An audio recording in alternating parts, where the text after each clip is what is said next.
Namaste, myself Reni Khurana, Assistant Professor, Faculty Physiotherapy and Diagnostics. Today we are going to discuss about application of physiotherapy in neuro conditions. This is none but involved functional assessment of a neurological conditions, and the format includes. Before going to format, previously, as we had discussed in same in topic under the basic principles of functional assessment in neuro conditions. Now let's discuss again. The functional assessment means a decision process that results from interaction between classification such as diagnostics and measures that aims to recognize, anticipate or modify the interaction between the disabled person and his environment. In this context, the measure is the intersection of a person along the conceptual gradient and continuum from less to more, attributed to variability in the total person, such as independence, pain, cognitive capacity, or fatigability. The principal instrument is the additive questionnaire, that is functional scale. This consists of various items believed to represent a common variable. These kinds of variables are observable only partially across various aspects of the whole person and are not completely predictable. Their measure, consequently, can only be derived from an estimated statistic. The additive questionnaire is the principal measurement instrument. Several items, all representing the same variable, receive scores whose sum is assumed to be proportional to the quantity of underlying variable. For various reasons, the sum of the score does not represent a true linear and continuous measures like those seen in chemistry and physics. Recently developed methods, in particular rash analysis, can extract true measures from raw scores. Measurement or better measurement of variability in persons within rehabilitative medicine, functional assessment can become increasingly more valid and informative in order to provide the best care and plan the best treatment. A thorough assessment must be undertaken. It is most important step in the rehab process that help to guide our clinical reasoning and decision when making informed decisions about the rehab process. Johnson and Thompson in 1996 outlined that treatment can only be as good as the assessment on which it was based. So, in order for us to progress and manage our treatment plan and ensure we are identifying patient's problem, the assessment should be an ongoing and continuous process. A neurological assessment focuses on the nervous system to assess and identify any abnormalities that affect function and activities of daily living. It should allow us to create individual, patient-centered goals and ultimately a tailor-made treatment plan that based on the patient's needs. So, for the proper neurological assessment, we can use SOAP format. SOAP, SOAP. as a guide.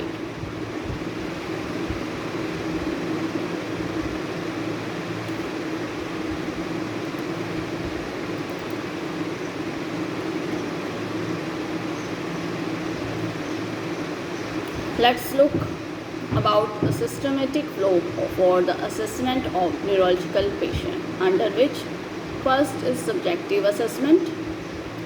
The subjective assessment is used to provide a detailed picture of how the present condition affects the patient, under which first collect about demographic data of the patient that include name, age, gender, occupation, dominant hand, and address.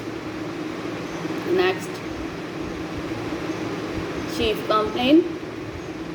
What is his or her present complaint or problem for which he or she has visited you?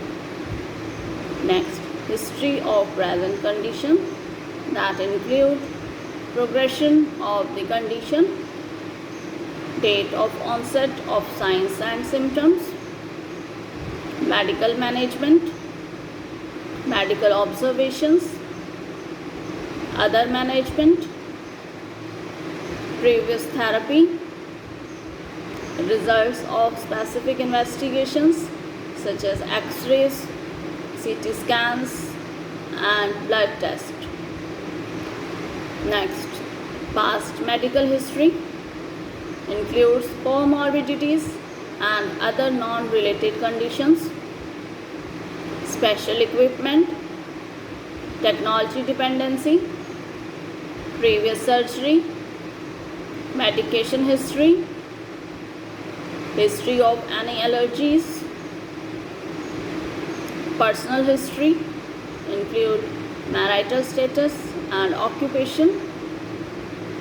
Next, activity that include normal daily routine, employment, leisure activities, smoking and drinking habits. Next is mobility assessment for general mobility, indoor mobility, outdoor mobility, steps and stairs, and falls. Next, personal care include washing, continence, and dressing.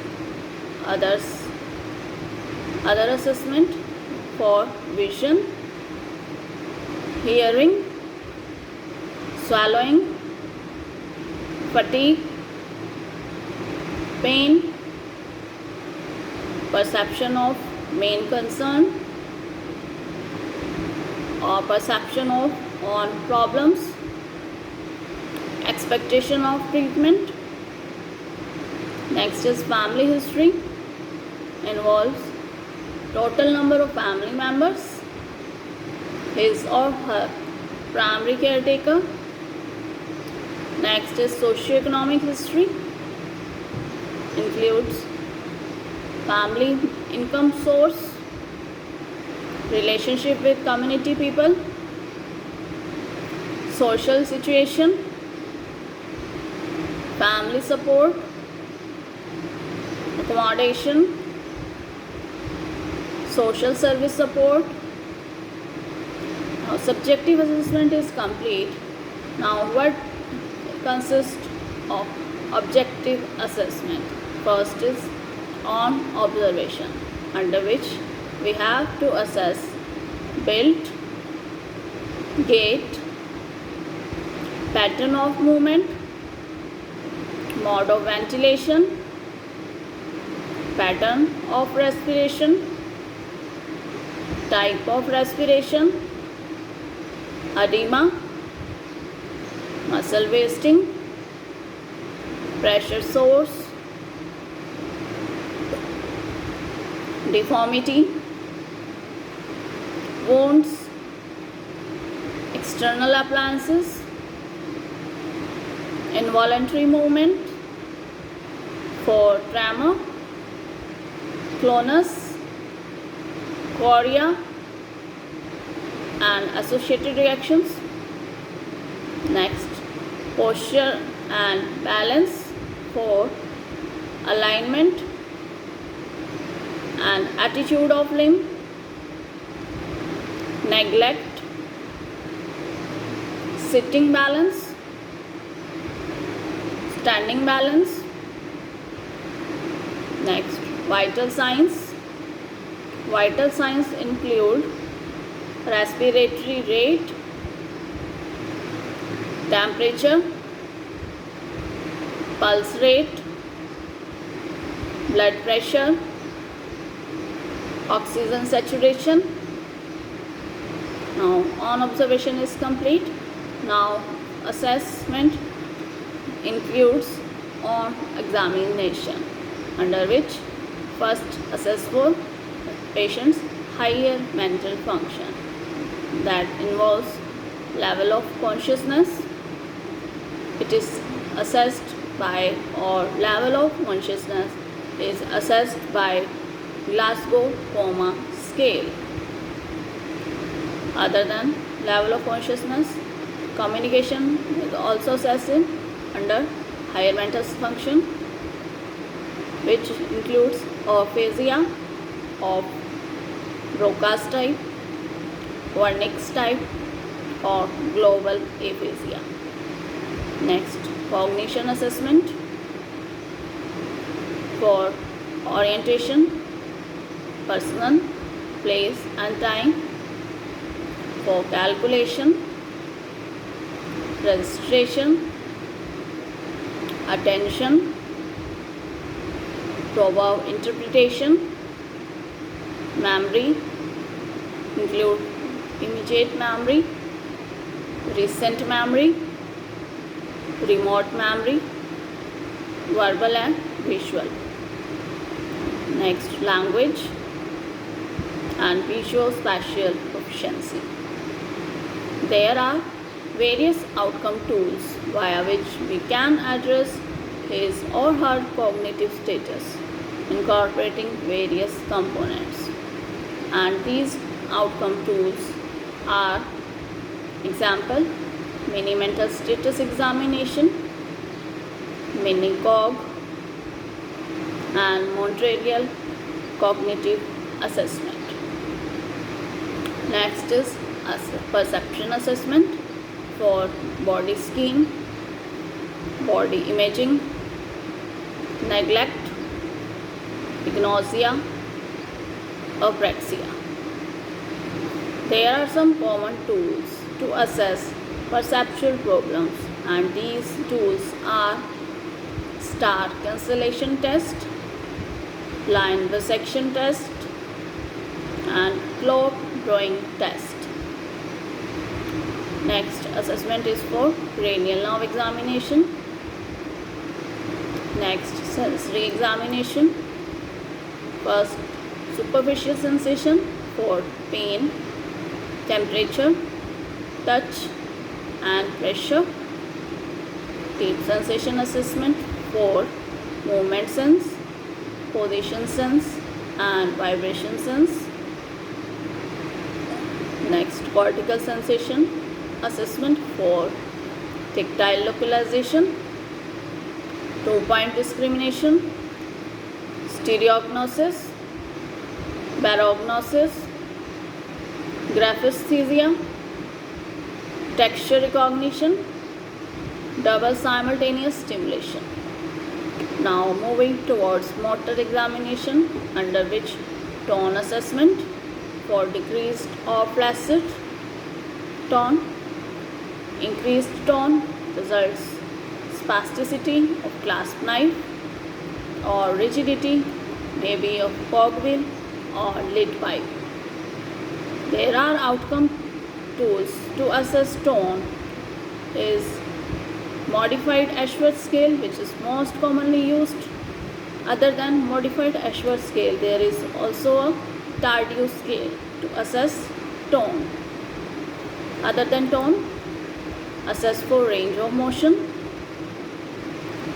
strength assessment by manual muscle testing or myotams can be used. Next, endurance assessment for both muscular and cardiovascular. Next, reflexes. Next, tightness or muscle length testing by limb length measurement, limb girth measurement. Next, balance for both static and dynamic. And outcome tools for balance assessment are Berg balance test scale, timed up and go test, and BEST. Next, coordination assessment for equilibrium, non-equilibrium, and Romberg's test. Thank you.